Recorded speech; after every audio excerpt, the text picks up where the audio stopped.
Welcome back to Q&A. Kim.com, as recently as January, Prime Minister John Key says he never heard of the man since he's become the story of the year. The raid on his Coatesville mansion, court cases over mega upload, his supposedly anonymous donation to John Banks' mayoral campaign, and of course the revelation he was illegally spied on by the GCSB and the subsequent apology from the Prime Minister.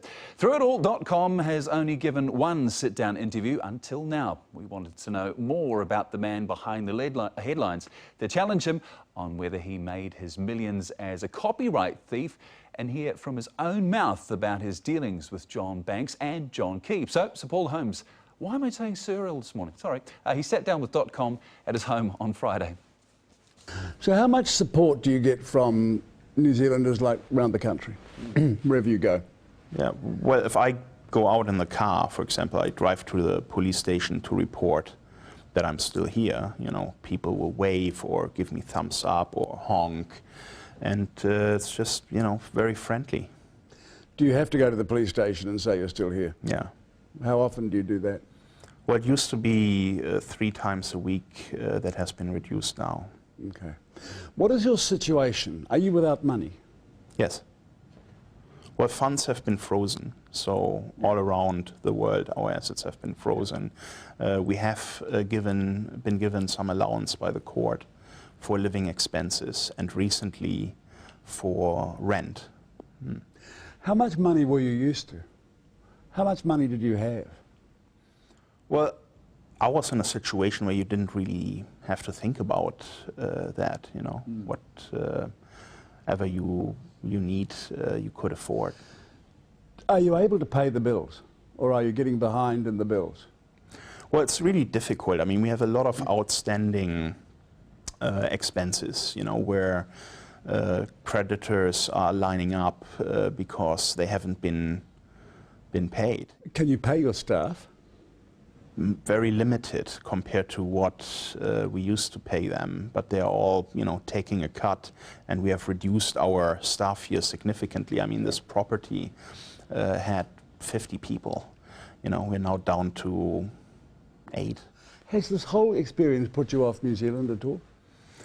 Well, you know, in the beginning, certainly, but I mean, the good thing that came out of all of this negativity was really that New Zealand kind of embraced us now, and we are welcome here. So, you know, it definitely makes us feel more home than before, which is, you know, odd because of the situation. Was that freaky? That whole police invasion? It was a total disaster. I mean, you know, shocking. For Mona especially, I mean, if you're pregnant with twins, you know, and you already have to deal with all kinds of pains and issues because of such a pregnancy, and then you're put under the stress, and she's separated from the kids. You know, she has to stand outside in the rain on the grass, and you know, no one is attending to her when she wanted to go to the hospital because she had, you know, from the shock she had contractions. You know, the police wouldn't do anything. Does your wife still have the nightmares? Yeah. Really? Well, I mean, if you're in a situation like that, that's something that stays with you for some time, you know. And you have to understand, I mean, we're living in a house that still has all the marks of all the scarring of what happened here, you know. Boot prints on the walls, knocked in doors, marks of the sledgehammers, smashed in walls. You know, that stuff is still here. If they'd knocked on the door, the police, would you have answered? Of course.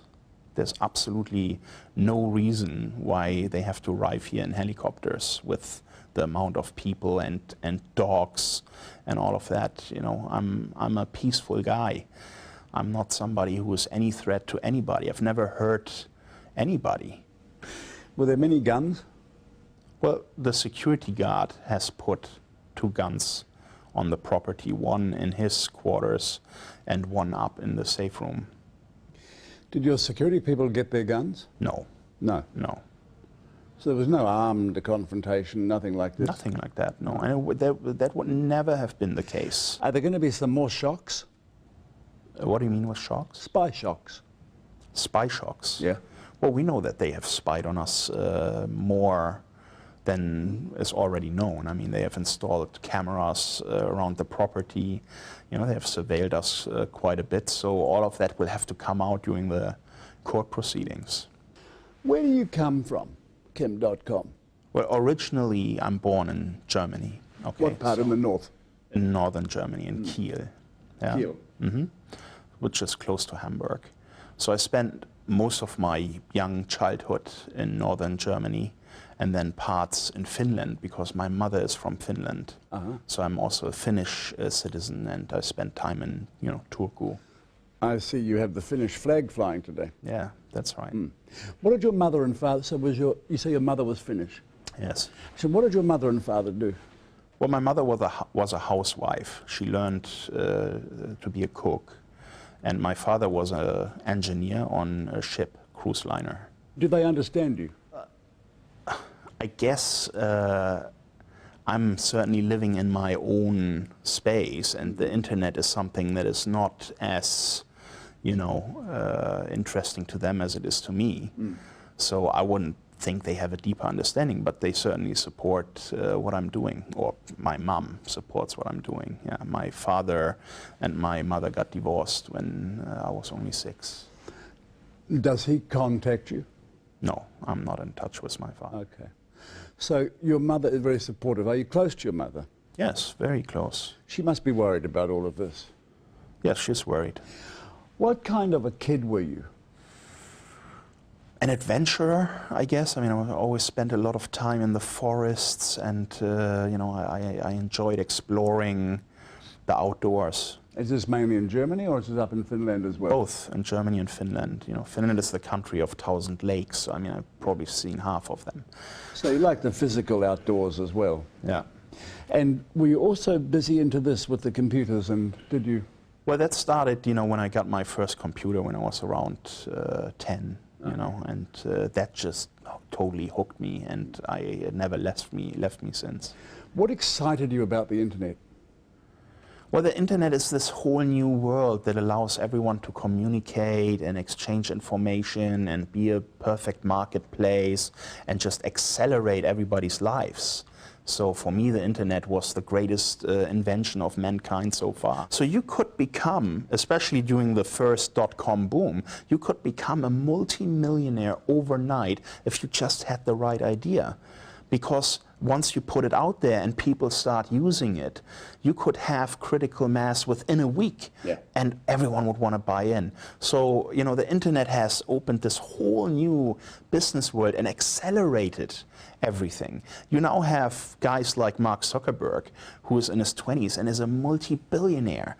There was no other industry before the internet that would allow you to achieve such unbelievable successes. Now I find you are happy again.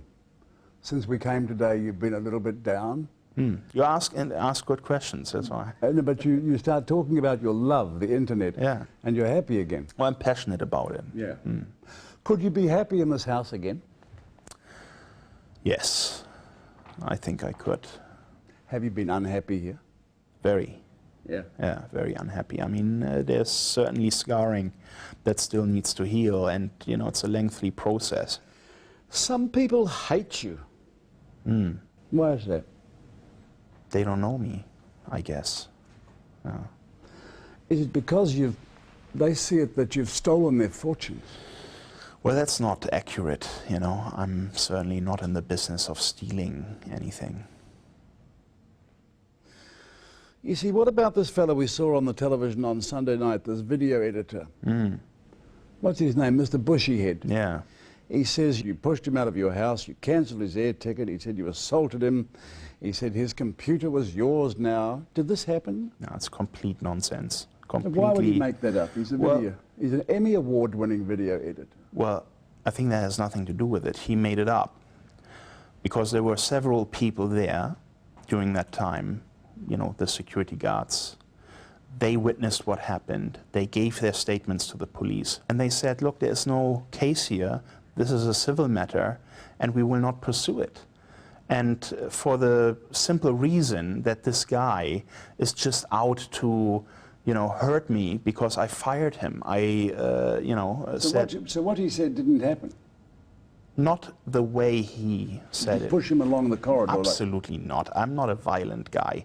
I never push anybody. I don't hurt anybody. Powerful rich men can be bullying types of men. Yeah, but I'm not that kind of guy. You know, you can ask anybody who knows me. I don't get physical. And of course the great issue is copyright. Do you steal copyright? No. Let's talk about that when we come back. You say, and you have said countless times, you do not steal copyright. Yeah, that's right. But you facilitate that process, don't you? No. This is the guts of it. Well, the bottom line is, if mega upload is illegal, so is YouTube.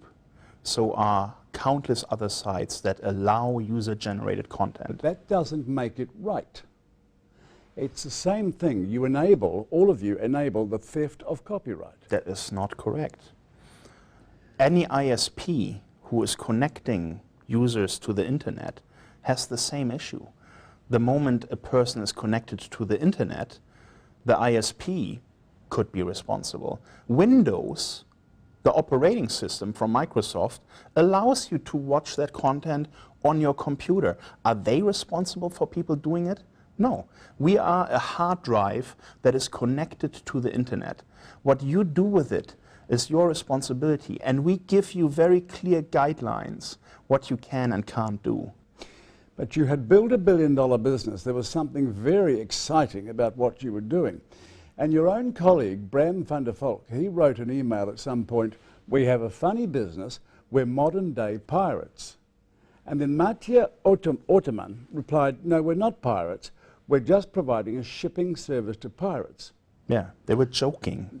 Yeah, sure, but They that's were the same kidding. as, I'm sure, but that's the same as being a pirate. Well, in other words, any ISP could say that, YouTube could say it, and anybody who is in the internet business and allows users access can say that, you see, and they were joking. It's totally taken out of context. but that is the guts. What they were saying was the guts of what you do. I mean, what I'm saying is, you knew what was going on, that your customers were uploading files that didn't belong to them, and you were turning a blind eye. Well, look, let's be realistic here, okay? Anyone who is offering the kind of service that we had has to deal with the same issues, and the best example is YouTube, okay? They are having to deal with these issues every day, and if you go to YouTube now, right now, and you look for infringing material, you will find more there online right now than you would ever find in the history of Mega Upload. Yeah, it's sure. the reality of the internet. It's not us facilitating that, okay? It's society using our services. But you see the problem, because what I'm saying here is theft is theft. Well, a lot of people would not agree with that statement, because copyright infringement, in the opinion of most people, is not theft. If you take a copy of something, the original is still there. No one took the original, you see. It's not theft, because nothing was lost because of it. But you're making the money, and the person who came up with the product is not making the money. Well, I didn't make You see, money. we had these people the other night. This woman made a film. Yeah. She lost a lot of money. This guy makes the dirty films. Well, let me tell you about that independent film producer, okay? Because I watched that program. First of all, she didn't just blame Mega Upload. If you Google her name, she blamed Google, she blamed YouTube, she blamed everybody.